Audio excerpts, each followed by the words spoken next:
ماں زہرا کا زانو تھا، ماں فریاد کرتی رہی شبر کا خنجر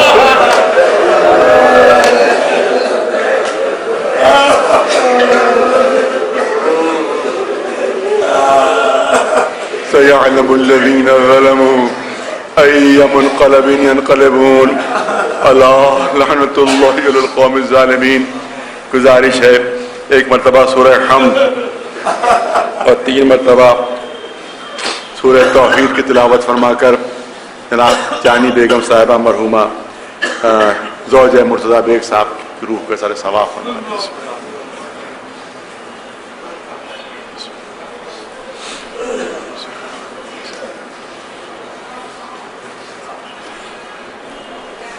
پالنے والی مرحومہ کے سارے ثواب کی مجلس ہے، ان کے درجات میں اضافہ فرما، ان کو جوار شہزادی کونین علیہ السلام میں جگہ عنایت فرما دے، پالنے والے اس مختصر سے عبادت کے طفیل میں ہمارے گناہوں کو معاف فرما دے، جو واسطہ چاہتا معصوم علیہ السلام کا کہ ہمیں جو بیمار ہیں انہیں شفا عنایت فرما دے، جو مقروض ہیں ان کا قرض ادا ہو جائے، جو بے اولاد ان کو اولاد کی نعمت سے نواز دے، جو حج و زیارت کی متمنی ہے ان کی تمنا پوری فرما دے، جو بے روزگار ان کو روزگار عطا فرما دے، جو با روزگار ان کو روزگار میں ترقی عنایت فرما دے، جہاں جہاں مسلمان ان کی حفاظت فرما، خصوصیت ہے جو دوستداران محمد و آل محمد علیہ السلام ہیں ان کی جان و مال و عزت و آبرو محفوظ و معمور ہے، اور بالخصوص عراق میں، ایران میں، لبنان میں، بحرین میں، یمن میں، سیریا میں، جہاں جہاں بھی مومنین پریشانیوں میں مبتلا ہیں، پالنے والے ان کی مصیبتوں کو پریشانیوں کو رفع فرما اور ان کے دشمنوں کو ان سے دفع فرما دے، پرچم اسلام سربلند رہے۔